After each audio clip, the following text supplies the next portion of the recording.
Kazi, Maître Kazi, Alléluia, Maître Kazi, Alléluia, Maître Kazi, Alléluia, Maître Kazi, Alléluia, Maître Kazi, Alléluia, Maître Kazi, Alléluia, Maître Kazi, Alléluia, Maître Kazi, Alléluia, Maître Kazi, Alléluia, Maître Kazi, Alléluia, Maître. Et surtout quand j'ai entendu le partage de notre papa, j'ai compris au fait qu'on a la même vision des choses, le même esprit nous réunit. Parce que chez nous dans Congo Uni, on dit que Congo Uni est un esprit. Esprit où ils ont la carte congolais, il y a Mboka échanger, il y a Mboka et Tombama. Au Congo Uni et Moni le jour, on se rend compte que Dieu met devant nous, à côté de nous, derrière nous, des gens que lui-même a choisis pour aider Bisso Kokende Liboso. Et en tout cas, je vous remercie encore pour cet honneur. Merci à vous. Parler du parti politique Congo Uni, Nenge Naouta Kyoloba, parti et Moni le jour, je crois ça va faire une année dans peut-être un mois. Dans peut-être un mois ou quelques semaines, ça va faire une année, je me souviens très bien plus de la date. Alors en une année, Congo Uni a fait son chemin, on a réalisé quand même quelques belles choses. Tout est parti au fait d'un message, tout est parti d'un message que notre président national, Faustin Kazibiri Kokenda, a reçu. C'est pour cela que vous voyez même qu'on écrit parti divin, parti sentinelle. Parce que nous croyons fermement que cette vision est une vision divine, une vision qui a été donnée par Dieu à notre président national. Cette vision est quelque chose qui aboutirait au changement de mentalité. C'est là que nous dans Congo Uni on dit Congo Uni prône le changement des dirigeants et le changement des dirigés. Parce que mini et pas la mission de Bakonzi basali boye. Mais il est difficile, biso moko en fait, total et pas la biso, qu'est-ce que nous-mêmes nous manquons, qu'est-ce que nous-mêmes nous n'avons pas fait. Et moi, on a fait la question à papa il a parlé en fait de cette prise de conscience. Qu'est-ce que nous devons faire pour que notre pays aille de l'avant? Chacun dans son domaine. Et ici, nous sommes avec les hommes de Dieu, nous sommes avec les hommes d'église. Ce qui m'a plu, c'est qu'il y a eu encore ce questionnement-là dans le partage de tout à l'heure. Qu'est-ce que les pasteurs devraient faire? Qu'est-ce que le pasteur doit faire pour que notre pays puisse aller de l'avant? Donc cela démontre encore que nous avons vraiment cette vision qui est commune. Donc, comme je disais tout à l'heure, nous avons le président national, Faustin Kazibiri Kokenda, a reçu cet appel, si je puis dire, ce message de Dieu, lui demandant de créer le parti politique Congo Uni. Et même lorsque certains d'entre nous, autour de lui, nous avons organisé bon parti, Togo Pesango Komonini, Togo Salanegeni, tout ça. Un jour, la monarque président le dit Congo Uni. Tellement par rapport à l'habitude, tout ça dans à partir du peuple de Boyer, il y avait avec des abréviations là. Mais bon, à un certain moment, on a commencé à sentir que par Congo Uni, ce nom-là avait quelque chose de fort, quelque chose de puissant. Nous serons tous d'accord ici que ce Rotaïga Congolais à Congo Uni, nous soit Congolais, ce nom-là lui parle, n'est-ce pas? S'il vous plaît. Congo Uni, quand on entend Congo Uni, Moutunion soit la besoin de Congo Liboso, je pense que ce nom-là lui dit quelque chose. Parce que nous avons tous besoin que notre pays puisse être uni. Papa, je ne peux rien vous apprendre. Vous m'apprendrez plutôt que avant notre pays était fort, était puissant parce que nous étions unis. Avant. Notre pays était fort parce que nous étions unis. À l'époque, vous étiez unis, même lorsque nous avons voulu arracher l'indépendance, ceux qui étaient autour de la table ronde, mais tant que camarades on ne va pas se réunir. C'est cette unité-là qui a permis à ce que Tokokapé pour arracher l'indépendance soit, parce que le pays était uni. Alors nous croyons en ce parti, nous croyons en cette vision. Nous disons que nous sommes partis divins parce que cet appel-là est un appel divin. Nous disons que nous sommes partis sentinelles parce que nous savons que notre pays regorge de beaucoup de richesses. Le pasteur qui vient de passer avant moi en a encore parlé. Il a parlé du sous-sol de notre pays qui est immensément riche et de la pauvreté. Nous sommes de plus en plus pauvres. La situation est catastrophique. Et nous disons que nous sommes partis sentinelles. Pourquoi? Parce que la sentinelle veille. Nous avons un pays qui est riche. À tous les niveaux. Nous avons un sous-sol riche. Nous avons un sol riche. Parce que vous avez dit que vous avez dit que vous avez dit que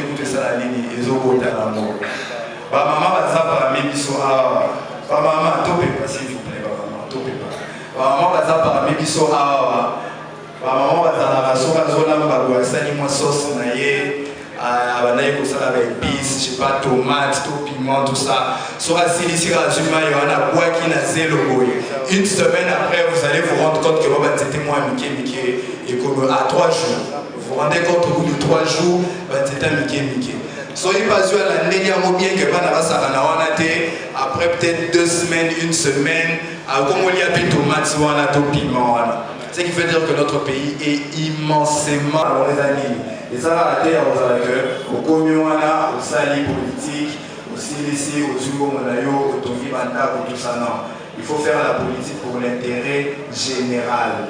Donc il faut être la sentinelle pour les autres.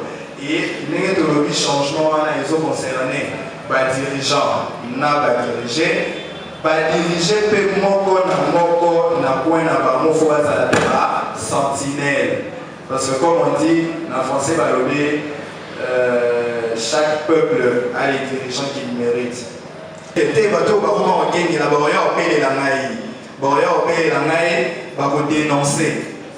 Alors, ça la paix fort, ça la nene, ça la bénédicité. Mais tellement que comme on a dit, les Congolais sont passifs, nous n'agissons pas, nous ne regardons pas, et tout le monde a voulu, les dirigeants font ce qu'ils veulent, et personne. Nous disons que pas seulement au Congo, et ça elle ira jusqu'au monde. Parce qu'on venait de nous rappeler que dans les années 80, il y a eu beaucoup de messages concernant le Congo. Ils sont ici peut-être encore doublement parce que nous n'avons rien fait de ce qu'il nous avait donné. Nous n'avons rien fait de ce qu'il avait mis à notre disposition. Donc nous nous invitons vraiment, nous tous ici présents, à adhérer à cette vision-là et à essayer d'avoir une mentalité qui fait que tout pour vivre le plaisir et la richesse parce que ce n'est pas un hasard en tout cas.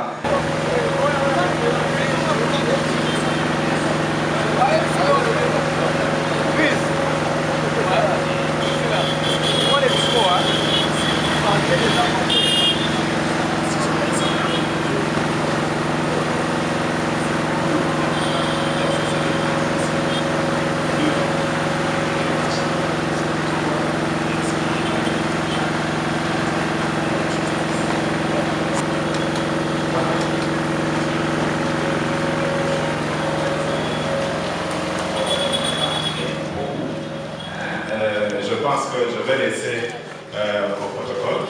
Ils vont distribuer aussi.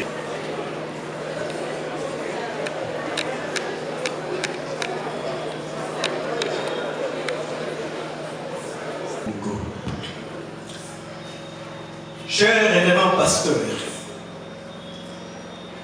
serviteurs de Dieu et servantes, bonjour. Nous venons de rendre grâce à Dieu pour ces bonjours permis par les Seigneurs dans sa souveraineté, pour une belle union, un mariage sincère entre les hommes de Dieu regroupés au sein de l'association des amis du Seigneur Jésus-Christ et RELAC, un autre Congo uni, est représenté par son éminence, le maître Faustin Kazikenda. Un homme de bon sens, simple, humble et très libéral, plus que les autres hommes de Dieu. C'est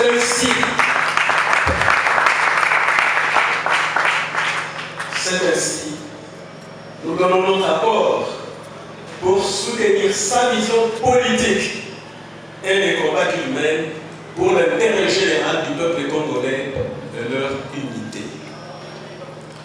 Nous luttons ensemble pour lui donner une forte main d'association afin d'accomplir les grandes provinces politiques comme député national, sénateur, gouverneur de la ville, ministre et président de la République dans les années qui viennent.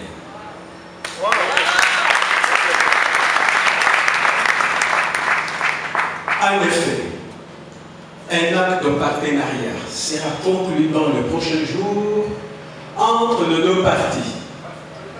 Que vive la République démocratique du Congo, que vivent les associations réunies, surtout les amis du Seigneur Jésus-Christ au Congo.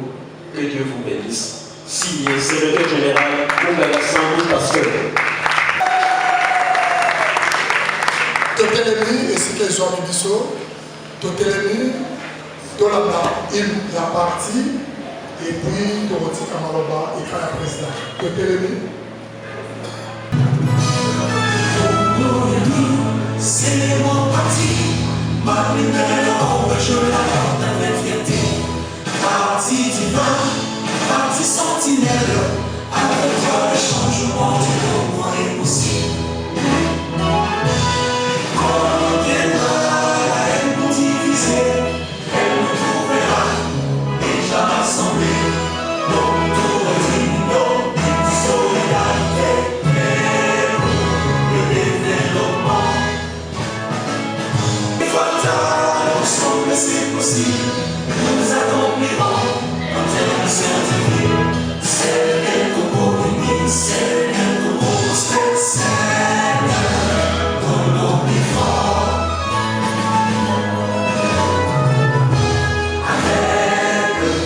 Avec le Congo uni, l'avenir du Congo sera bâti. Avec le Congo uni, le bien-être du Congo est assuré. Parti sentinelle, tu mets en valeur, tu soumets les gouvernements et les gouvernements. Que vive le Congo uni, que vive nos solidarités.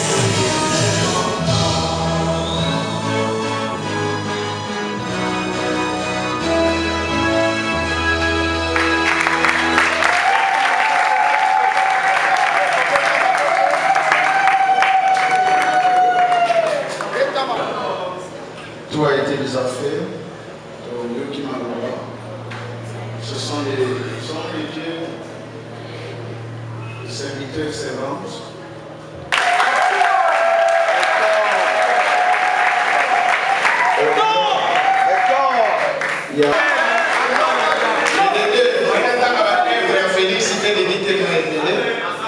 Moudali Bosso a aussi relation, il y a Bissona Israël.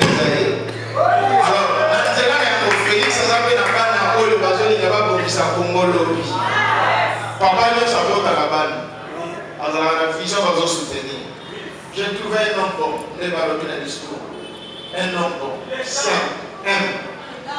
Il va nous soutenir. C'est son éminence. Alors, pour organiser les bisous par pasteur, dans l'association de la mission, tous appelés, tous soutenir mes papas, tous soutenir mes présidents de la République. Nous tous, où est les chrétiens, pour soutenir parce qu'ils ont un intérêt à moi. Les lois qui, tout ça là, entre les partenariats, il y a bisous par pasteur, dans son éminence. Vu le temps, les pasteurs, tout ça qui est venu. C'est hier, c'était confirmation qui un jour. Hier, net aux autres confirmation, mais lui il était en voyage. Alors moi je peux tout mon arrêter. de préparer réunion un jour là. 5 jours, donc c'est demi-jour. Alors, on peut rien faire. Puisque tout ça va chrétien, va pasteur. Il y a un autre bon signe qui est partenariat dans les prochains jours. Soyez présents, tout vos 5 audiences, tout ça encore pour te libérer, ma pasteur. Mais c'était tellement bien que moi j'ai trouvé qu'en lui, on va flouer, il faut te soutenir, l'objet à comment. Tous les chrétiens, on ne va pas postuler, on va l'autre, on va réussir.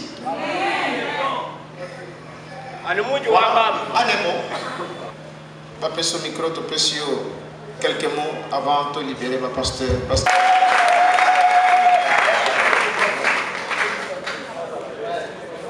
Amiral. Donc, Neko pasteur amiral. Apôtre. Neko apôtre amiral. Monsieur, merci Mingi. Naliloba Oro Pesinaye. On a pour s'adresser dans la découverte Bazali Ao. Et Kamami Nayo, nous avons composé dans mon île de maman, pasteur, Nava de papa, n'a pas si nous merci Mingi. Les hommes à la Soto en terre, je crois, l'amiral, Nava de Moussu, c'est la 3e fois. La Tanga qui va la Soto, tout à l'heure. Navandonge, Nami Ami Balé, tout à l'heure qui n'a bureau, la ville, pour Nato Bongisa Milulu Oyo. Mais ma moussou se drame à la Ami Balé. Merci Mingi l'organisation, la sensibilisation au Bosali. La PCP va être qu'on a vu sur nous surtout en botte Mingi na Congo na Yesu. Quand Nzambe Azala na Bino, Yé ou Pessi na Pema, Yé ou Pessi na Nyoso. Et ne peut permettre biso to sala nini to kutana na mukolo ya lelo pona to koka solo la masolo oyo toza ko solo la lelo to Congo bolingo ya nini ya mboka oyo soki tozwi totie Nzambe liboso na nsima na ye totie mboka na biso tozwi misala oyo Nzambe asengaka biso tozwi maloba na ye soki totie yango en pratique mboka na biso ekosala nini ekokende liboso eza bongo te nga na kote ya bino te me boyebi ke na bakomandema nyonso tu oyo Nzambe apesa biso na nzela ya Moïse Yesu ayebisaki biso ke na bakomandema nyonso tu wana oyo eleki bolingo eza te tout se résume en amour oyo alobi linga Nzambe na yo koleka nyonso epuis linga nini bolinga na yo epuis bolingo balakisaka ngo nini na misala balakisaka ngo na misala yango biso tolobaki boye tolobaka boye na kati ya Congolais soki bolingo eza entre biso bacongolais soki mpenza tolingi Nzambe oyo ya biso wana soki mpe tolingani entre biso tokosala na mabe te tokokoma mboka oyo te ndenge mboka eza ya kokufa ndenge mokonzi ya mboka alobaki na biso tokokoma yango te soki olingi moninga na yo okosala ye mabe te po Bible ezoyebisa biso kosala moninga mabe te kosala mabe te oyo olingi basala yo te kosala nini kosala moninga te bavaleur chrétienne wana ezalaki lisusu te na kati ya mboka na biso bato bazokamba biso bazalaki lisusu avant na bolingo ya mboka te na bolingo mpe ya nini ya bakongole te yango Nzambe oyo biso totatola oyo biso tondima alobi na biso ke makambo ekoki kokontinue ndenge wana te esengeli nango ebongwama ndenge apôtre autoloba sikoyo atindeli biso d'abord mokonzi ya mboka oyo azali chrétien oyo tokobetela ye maboko oyo azali papa na biso oyo tobeti ndeko papa azali Antoine Tshisekedi Tshilombo oyo tobetaka Fati Beton tobeteli ye maboko dimanche oyo bazalaki na biso tolobaki boye ntango nakende kosarole tolobi olinga te mokonzi ya mboka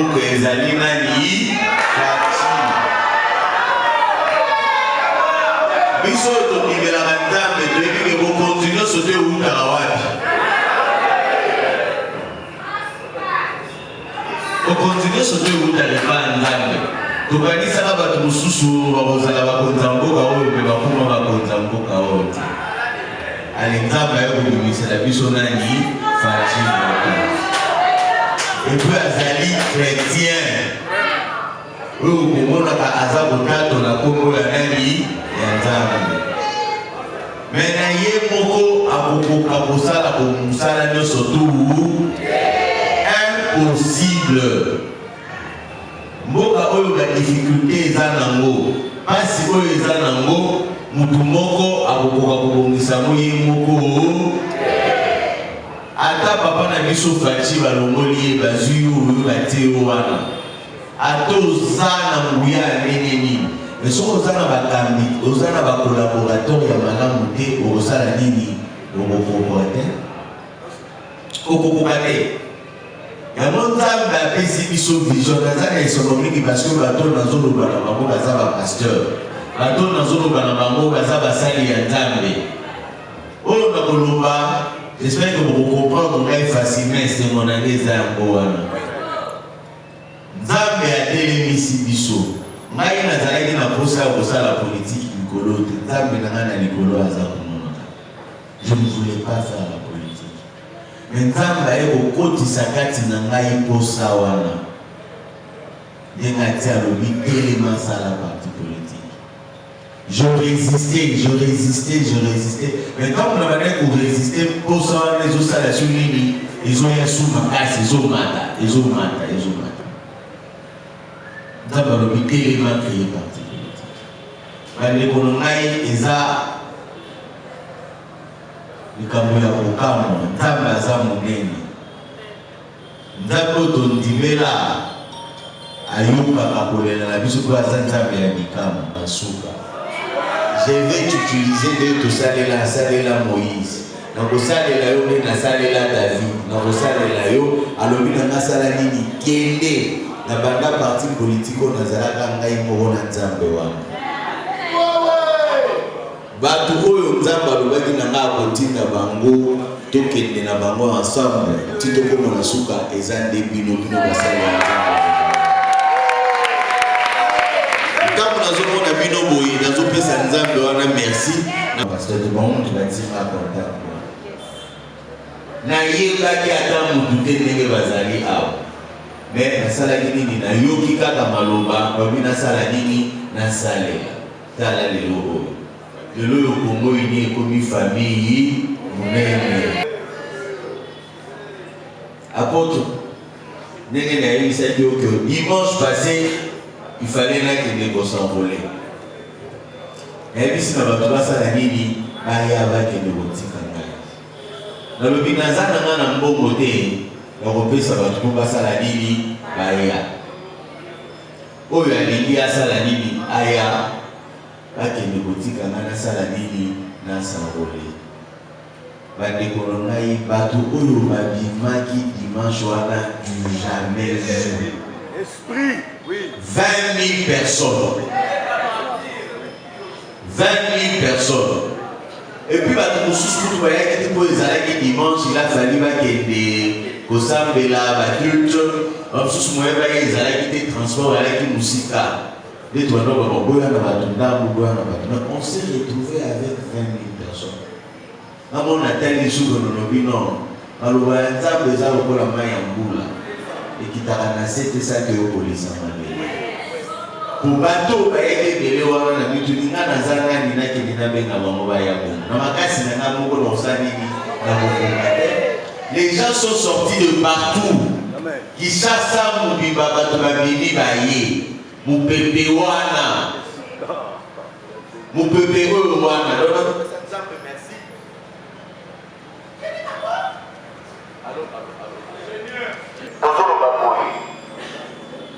Et que dans le Congo, il y a changement à beaucoup de ces années, les impossibles. Est-ce que beaucoup de gens ont combattu Il y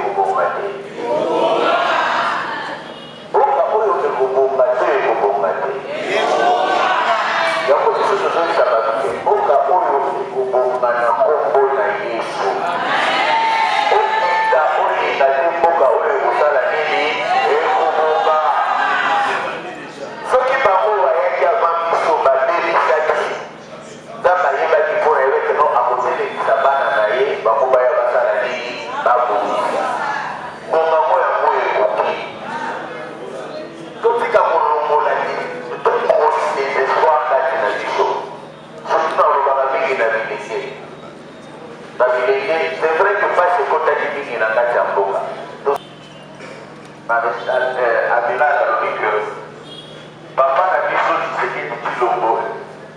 na bilan na mandat na oyo parmi ba bilan to le bilan na to retenir le fait que azo ici une relation la vision na nini ya Israël.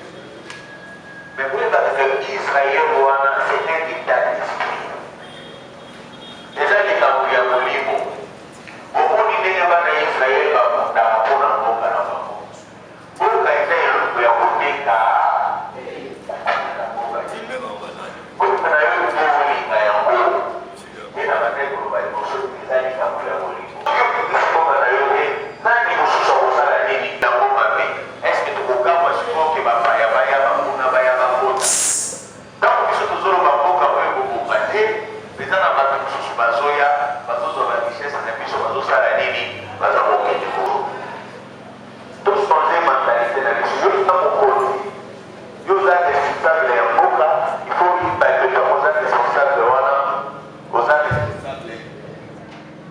responsable des pour na bato mususu. Tant que vous avez mon conduit, il faut y avoir des serviteurs. Tant que vous avez la politique, vous avez la politique.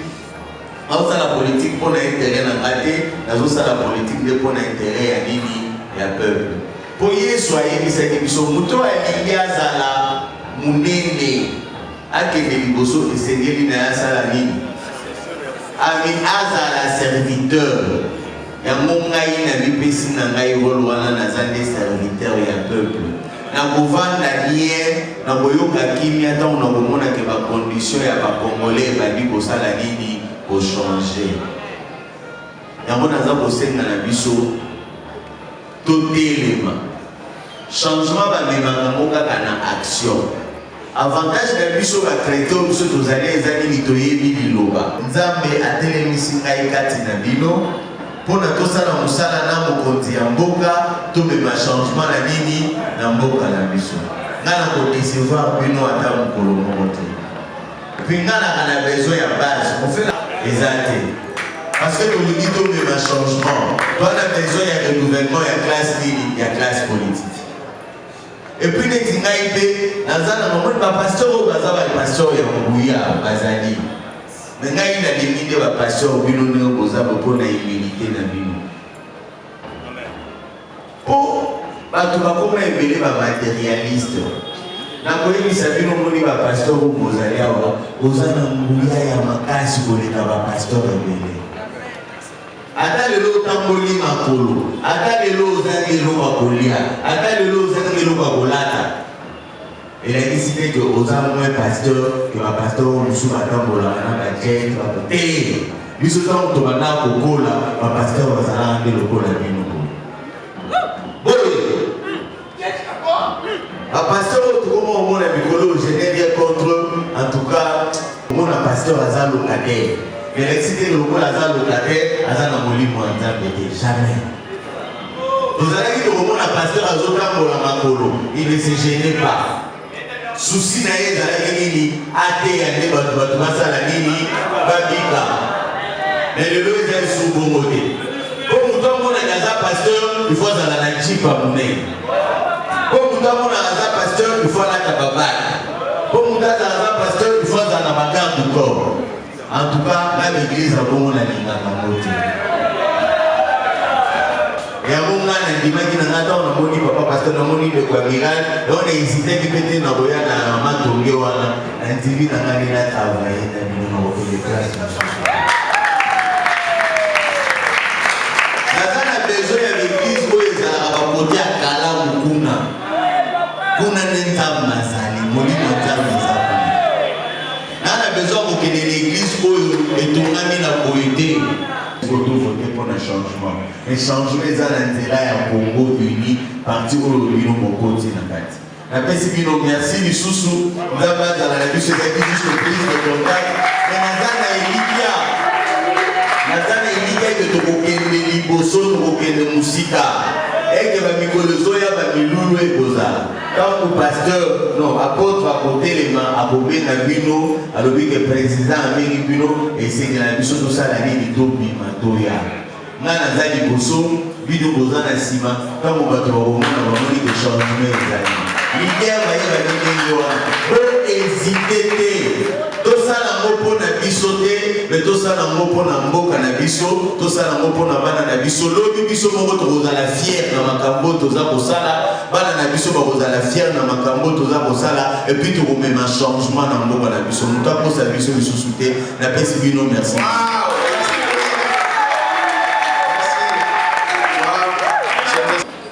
Docteur Bona, quand il y a eu verset Isaïe 61, verset 6. Isaïe 61, 6. J'aime ça.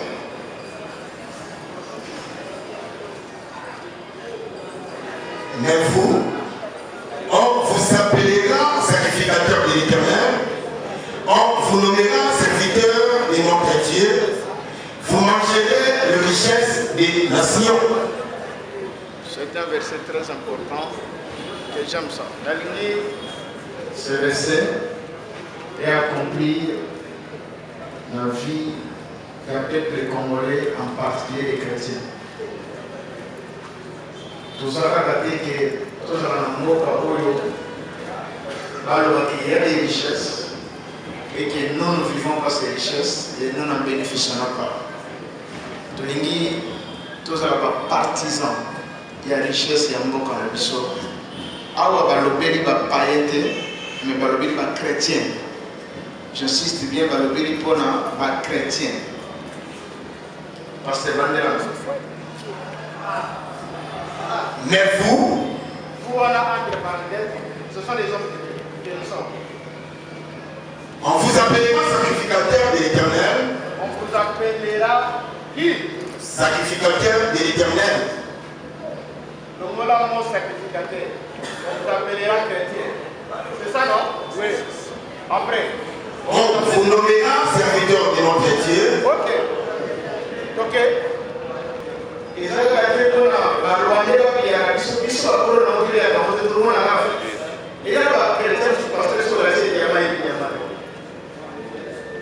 et c'est très dangereux.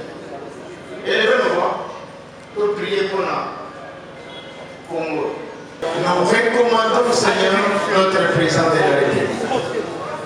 Nous recommandons son éminence, Faustin Ken. Père éternel, cette trois personnalités va la protéger. Les Faustin, oyo biso prophétiser azwa makambo zoya ya minene eza liboso na ye batela ye na kombo na Yesu Kristo.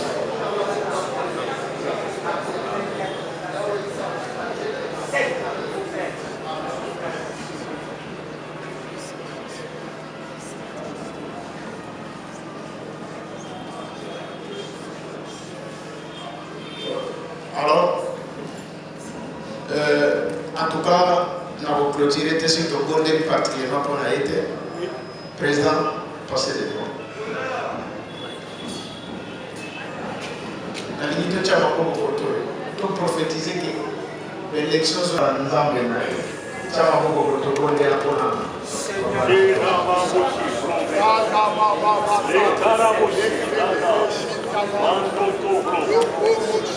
La ligne des hommes de Dieu, venez pour le septembre.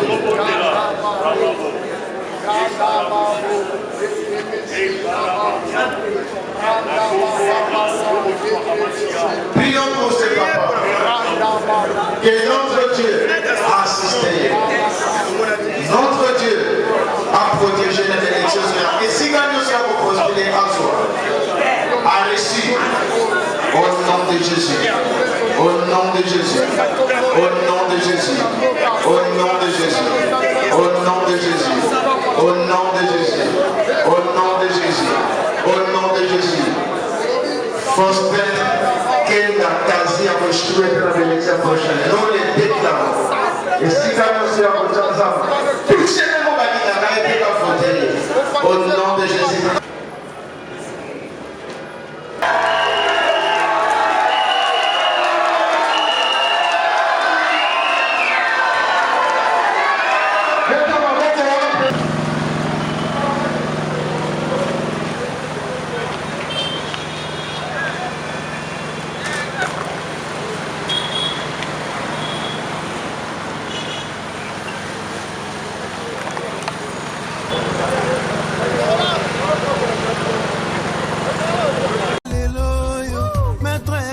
Kazi, Elezali Beba Leloyo, Maître Kazi, Elezali Beba Leloyo, Maître Kazi, Alléluia, Maître Kazi, Elezali Beba Leloyo, Maître Kazi, Elezali Beba Leloyo, Maître Kazi, Elezali Beba Leloyo, Maître Kazi, Elezali Beba Leloyo, Maître Kazi, Alléluia, Maître Kazi, Elezali Beba Leloyo, Maître Kazi, Elezali Beba Leloyo, Maître Kazi, Elezali Beba Leloyo.